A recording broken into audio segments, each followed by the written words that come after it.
And they do. Okay, good morning, everybody. We are about to kick off and get started here for another edition of We Wonder. So it's Wednesday, it's We Wonder time.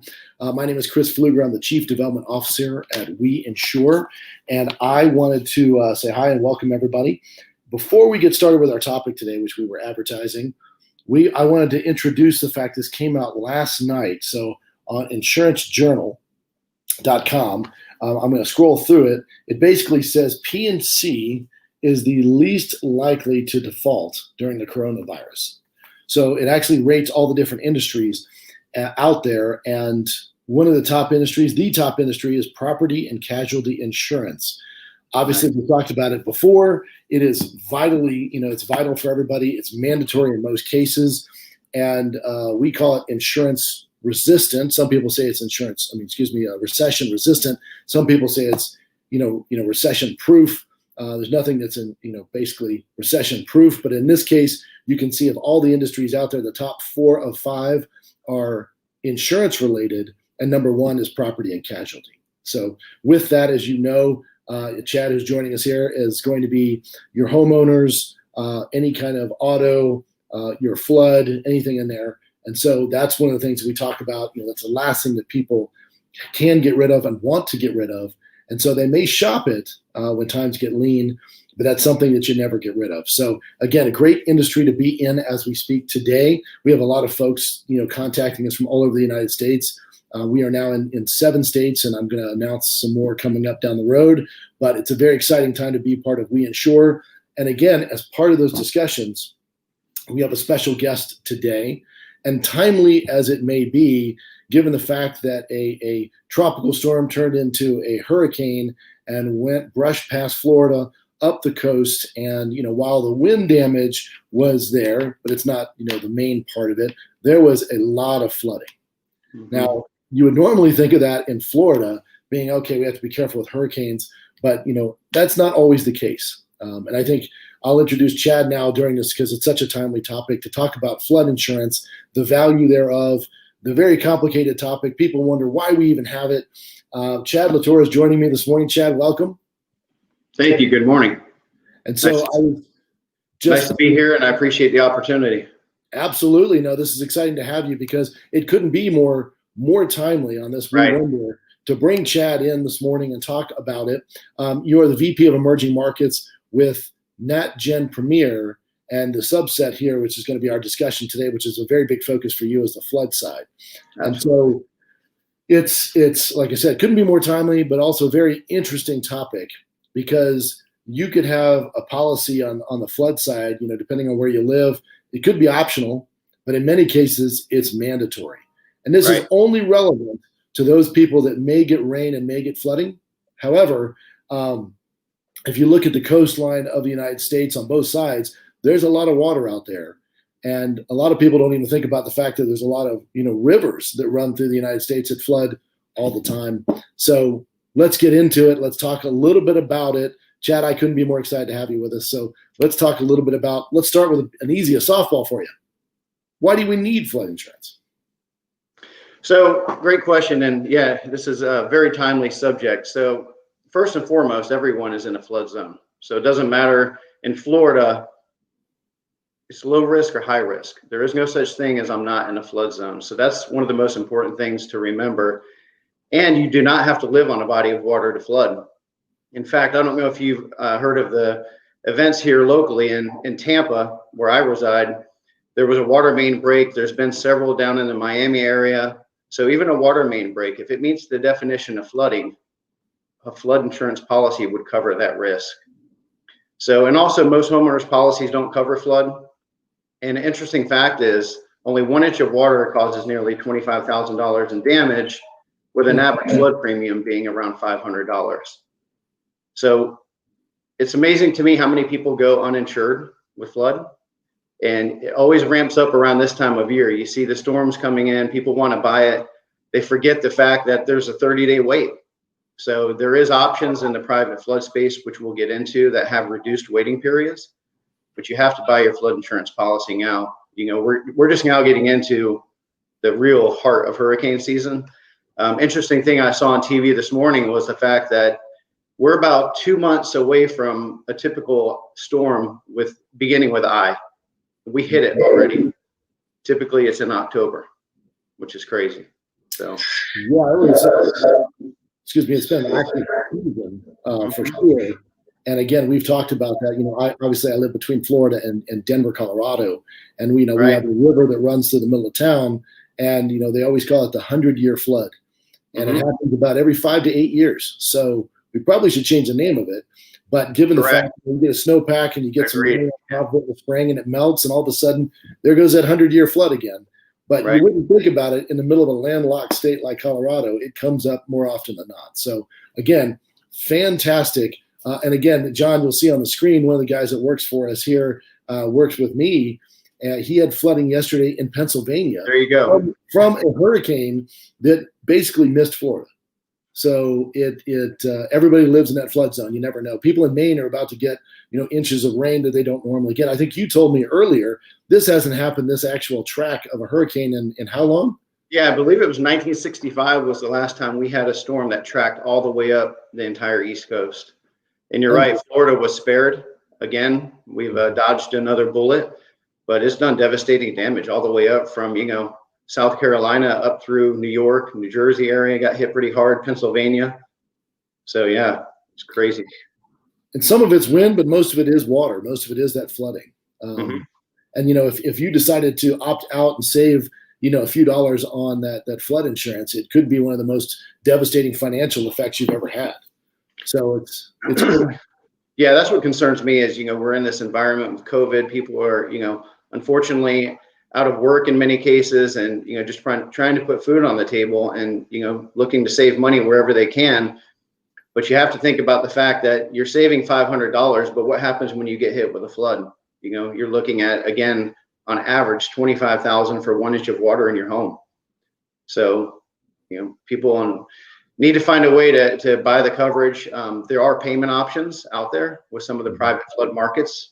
One of ours, with our private flood that we have in Florida, there are options to make payments. So you could buy a flood policy without having to pay that full premium up front.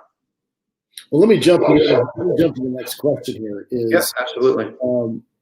What if I don't live in a high flood area? And I know we just talked about it with. I love that one. If you don't live there, should you consider it? I mean, should you look at like historical, because we've talked about that. We said everybody thinks it may never happen to me, but should you consider spending that extra $500 or $1,000 or whatever it might be?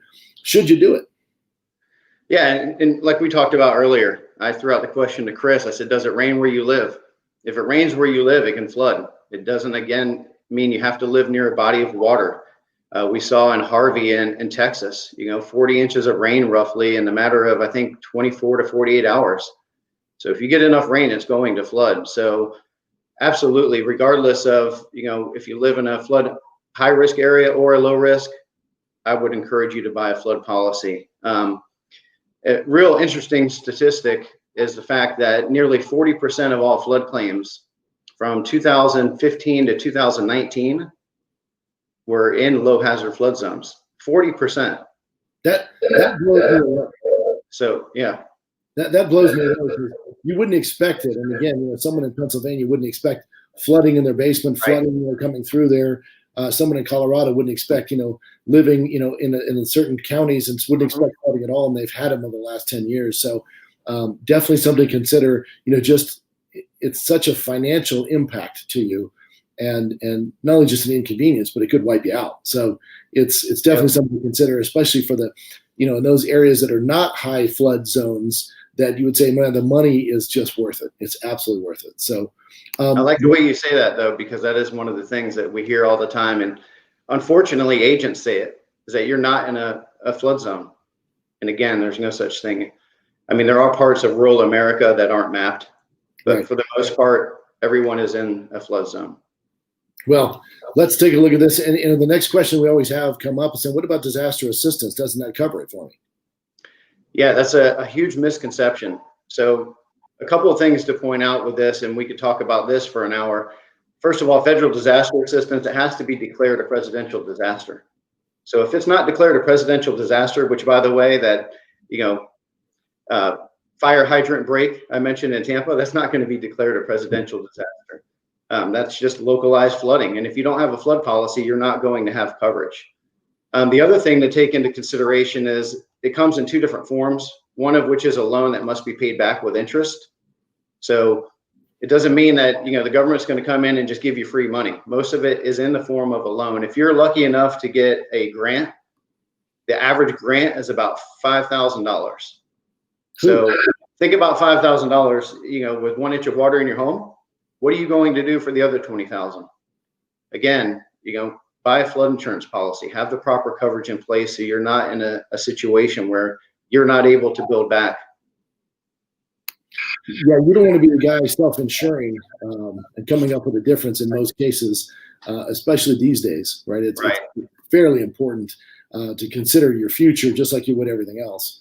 Well, I do have some other questions on here. I know that people are saying hi and welcoming this morning. So thanks everybody for good morning. Yep. So it's pretty exciting out there. And everybody is excited to see you, Chad. I don't know what's going on, but this is cool. So popular these days. Right. So we have some other questions on here, and this one's a little bit more in depth. So we'll take a second. A private carrier versus the federal program. You mentioned a little bit there.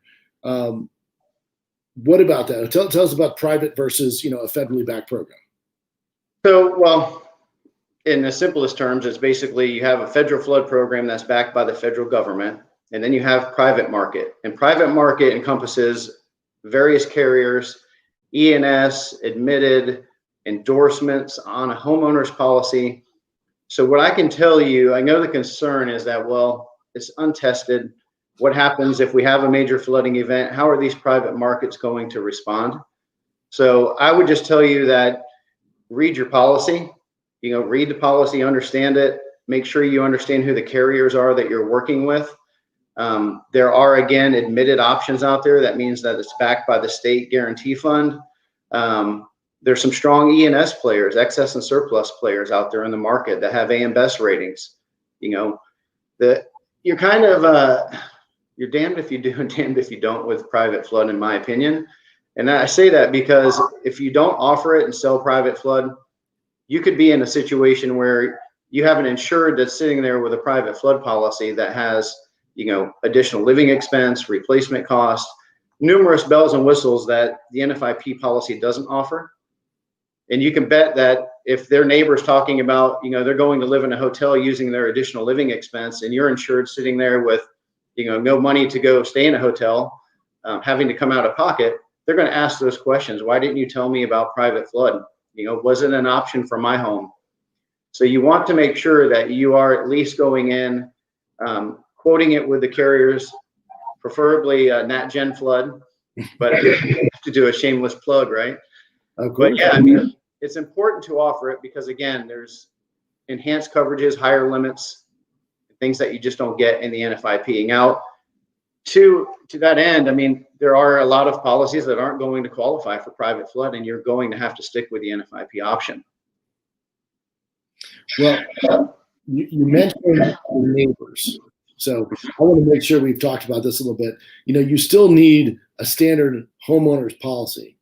And you shop it out. You don't just walk in the door and say, okay, now I got all this in one package. You still need that flood policy in addition to your standard policy. In some cases, correct, it could be, depending on where you live, if you live on the beach in Delaware, it could be twice as much as your standard homeowner's policy. Right.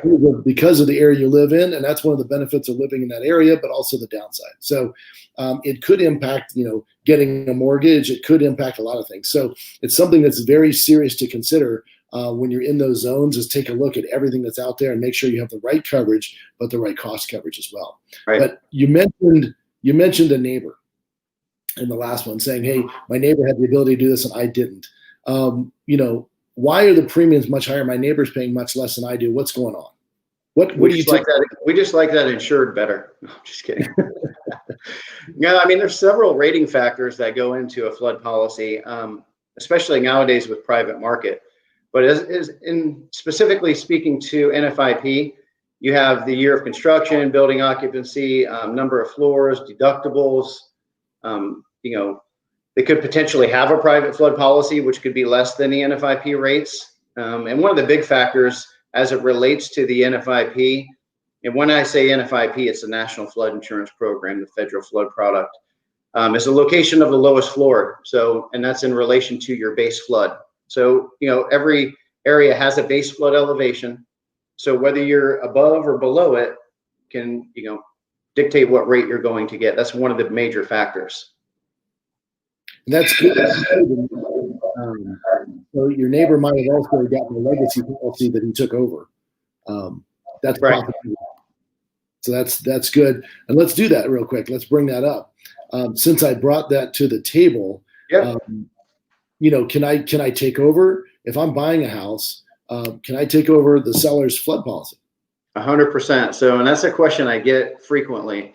And it's really important to know that, because you can actually take over a policy. If I'm the buyer, so I'm buying Chris's house, Chris is getting he has a grandfathered rate. He's had continuous coverage since maps have changed, or maybe he built to compliance, whatever the case may be. I could benefit from that and assume his policy at time of closing. Most lenders will accept that. Some require a year policy, so you may have to push back on them and say, hey, I'm assuming this policy as is, I'm going to renew it whenever it comes up. And in fact, you can negotiate, in the closing transaction, that they pay a premium for that policy. So the seller can actually sell the remaining balance of his flood policy, so to speak. Nice. So yeah, it's very important, because there's a lot of agents that I still see to this day that tell their clients when they're buying a home that, hey, you got to go out and buy a new flood policy. And that's simply not the case. If there's one in existence, again, you can assume it. That's excellent information. So here's another question that came across. Will lenders accept a private flood policy? Yeah, so, and that's another great question. So I don't know if everyone was up to speed on this, but I think it was July of 2019, they actually the government mandated lenders to accept private flood insurance that does at least what the NFIP does. There's several factors that qualify the policy, but that's the most important one. It has to meet the minimum requirements of the NFIP policy. So meaning that it has to be as broad as the NFIP. So again, every private flood carrier is going to be different. So I can only tell you that with our admitted Beyond Floods product, it does meet the requirements. And in fact, we have a certification from the state of Florida, which, by the way, is where our product is today. We are expanding into multiple states in the future. But ours does meet those minimum requirements. Again, you just have to do your research on who you're doing business with to see if they in fact meet the requirements as well. You may get pushback from some lenders. Sometimes they have the blinders on. They're just reading from a screen. They may not know about the new law, even though it's been over a year. So sometimes you have to push back. I know that you can reach out to us. Sometimes we will contact the lenders for you to let them know that, hey, this does everything that is required and you are supposed to accept it. One thing I do like to point out is, as far as FHA loans, regulations don't allow private flood insurance as an option. So they still have to go through the NFIP. And again, that's just FHA loans only. That is good to know. All right, let's jump to another question here. We're talking about the flood maps. We mentioned it earlier. They're changing all over Florida and across the United States as things progress. As the I guess you want to call it global warming gets out there, it could be from one thing to the next day. The question is, as those maps are rewritten, will I be able to keep the rates that I get now, or are they going to change? Yeah, so this one's a bit more complicated than some of the other questions. The short answer is yes. You should encourage affected property owners to purchase flood insurance policy before those maps change, because it would give them essentially an extra year of the preferred risk rates. Preferred risk rates and a preferred risk policy is basically a package policy that the NFIP offers to those buying a policy when they're not required. They do have to meet PRP, or preferred risk eligibility, which basically is certain loss history requirements. They have to be in a low hazard flood zone, and they do not offer those preferred risk rates for condo associations. So yeah, again, they can buy a policy in advance. However, I say that because, this option would allow you to continue rating with your current zone if you maintain continuous coverage, but there's a policy called properties newly mapped. So that policy basically allows somebody that's newly mapped into a high hazard flood zone.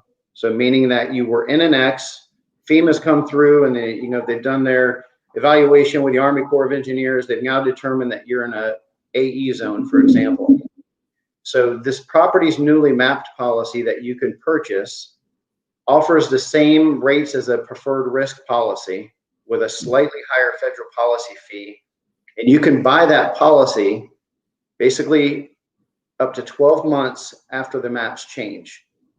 So in other words, Chris, you move into an AE zone, you have from whatever date that is, 12 months to buy a policy in the properties newly mapped. You're going to get the preferred risk rate for the first year with a $25 higher federal policy fee.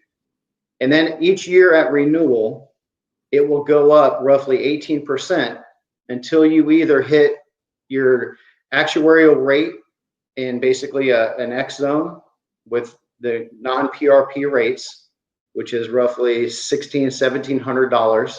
So it would continually go up year after year in January, or until you get your elevation certificate and go with whatever that new flood zone designation is. And I do like to point out that in Broward County, when they went through their map changes, and gosh, I want to say it was 2014, maybe earlier, there were many homes that, believe it or not, it was cheaper for them to stay rated in the high hazard flood zone simply because they were built above base flood elevation. So they didn't, it didn't benefit them to move to the preferred risk policy. So you just have to take a look at the different options available. A good resource to share with you guys, even for any, insureds listening to this conversation, floodsmart.gov, that's .gov, is a great resource for insureds. There is an agent site as well, which is agents.floodsmart.gov. Tons of resources out there to help you understand the different options available. So I would encourage you to visit that site. They have cheat sheets out there that tell you exactly, line by line how it works, who's eligible, who's not. So definitely take a look at that site. Again, that's floodsmart.gov. That's actually very helpful, because then we can have some people going out there and educate themselves as they go through. And this has been helpful during the day, during our conversation, because a lot of things that people don't know, even on the agent side, and that's why I'm glad we had these questions that came in. Here's another one, and this one's always interesting because I have a homeowner's policy, and I very understand it, and then I now have a flood policy. Is there coverage on my personal belongings through the flood policy? There is, if you buy contents coverage. So as I mentioned with the preferred risk, it's a package policy, right? So that means it comes with building and contents. If you buy a policy in the standard program, you would be able to buy just building or buy just contents. So if you have contents coverage in the NFIP flood program, it is ACV. So there's no way around that. You're getting ACV. In the private market, there are programs out there that allow you to buy replacement cost on contents. That's another advantage to having private flood. So, and that's why I mentioned, you got to look at the different private flood options you have. In our program, we do offer replacement cost in one of our tiers, which is the elite tier. So we won't go too far into that because I know this is broadcast for multiple agents and insured. So please reach out to us if you want to learn more about our specific program. But yeah, it's important to understand what you're getting with a flood policy. So the other thing I'll tell you is if you have a second home. So you have a second home in, Colorado, Miami, wherever it is, you're getting ACV on your building if you do not live there 80% or more and carry at least 80% the value. So that's ACV on your building. Got it. I can tell you in past events, lawsuits are flying left and right because you got, consumers thinking that, hey, I have a flood policy, I'm good to go. Until they go to file that claim And lo and behold, they find that, there is no, they haven't lived their 80%, or they're not carrying enough insurance.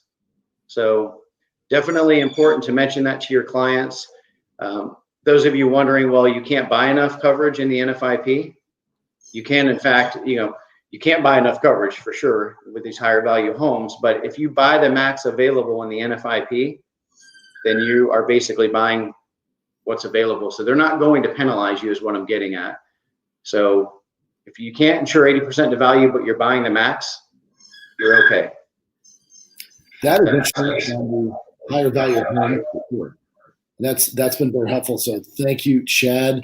I had one other question on here I think is very pertinent to you is, what sets your private flood program, I got all the way through, from numerous other products available today. What makes you different?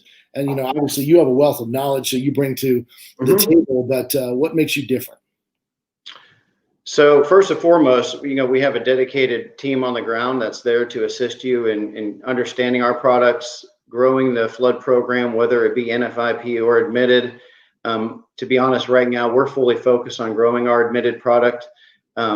So I'll start with that. In Florida, we offer an admitted product on A-rated AM Best paper. There's only one or two other carriers out there, I believe. So to have an admitted market on AM Best rated paper is huge. Not only does that give you comfort in knowing that it's a strong financially backed company, it also means that there's no diligent effort form required. That is a huge pain right now for those writing in the E&S market. You have to, put down 3 different carriers that you reached out to. I'm sure most of you are familiar with that and the headache that it brings. So there is no diligent effort form required. Higher limits, as I mentioned earlier, our particular program goes up to 1.5 million on building and 50% of Cov for contents. So, and not only higher limits, you're getting better coverage. There's pool equipment cleanup and repair, additional living expense, in fact, all the way up to 150,000.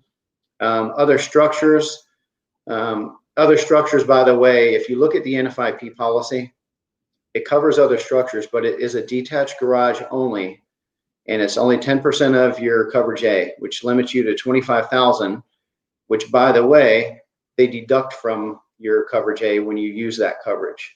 And some of our tiers, because we do have a tiered program, so we have the essential, enhanced, and elite is what we call it.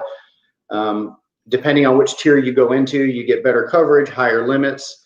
And in fact, our other structures coverage would be in addition to when you go up in some of our tiers. Today, you guys are so busy out there quoting policies. With our software, you're able to get in and out in 2 to 3 minutes. You have a policy issued, you get an instant deck page, no elevation certificate required. I know how much everyone loves entering elevation certificate information. Again, that is not required with our program. But what's unique with us is the fact that if you have an elevation certificate, you can actually enter that in. If it gives you a better rate, you can utilize that rate. I do say that with a disclaimer that if we discover on the elevation certificate that, for example, it's slab on grade, you rated it over a crawl space, or vice versa, whatever it may be, but is actually something we discover from the elevation certificate that could affect the rate. So just make sure that all the rating elements you put in to begin with were accurate, like the foundation type. I mentioned the higher limits, instant deck page, I think I mentioned, trying to go through in my mind the other options. Well, most importantly, we have payment options. Again, to allow those clients that may not be able to pay a flood policy in full. That does come along with, fees. So we do display all that on our site. And then last but not least is a flood outlook report. And Chris, what that is basically I call it a Carfax for flood. To simplify it, it's basically giving you real data on that specific home. So with our program, we are drilling down to the specific property. And we're looking at all the data and analytics. We have, 3 trillion data elevation points, for example. I might have hyped that up. It might be 3 million. But nonetheless, we're looking at all this data and we're able to tell you specific information related to that property. So we could tell you, you know, within that neighborhood, there's been X number of claims. There's been, you know, you live in a 1,000 feet from a high hazard flood zone, even though you sit in a low risk. Just multiple data points that we can provide to help you in selling a flood policy to the clients. Because at the end of the day, when you're sitting in front of a client and they've already talked to their lender and the lender told them they're not required to carry it, maybe their realtor said you're not required. Hopefully they don't, but we know there are some realtors out there that will say that you don't need it. It makes it a real difficult conversation for you as the agent.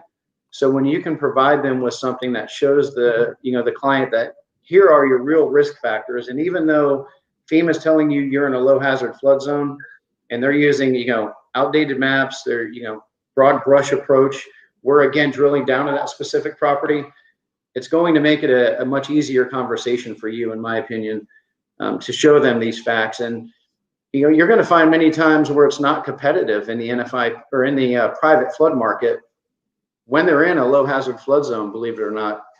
So it can be used to sell NFIP as well, meaning that if it's not a competitive rate in the private, you now have that flood outlook report to show the client and then encourage them to buy the NFIP. So, you know, unfortunately, you know, FEMA's doing everything they can to get, you know, maps updated.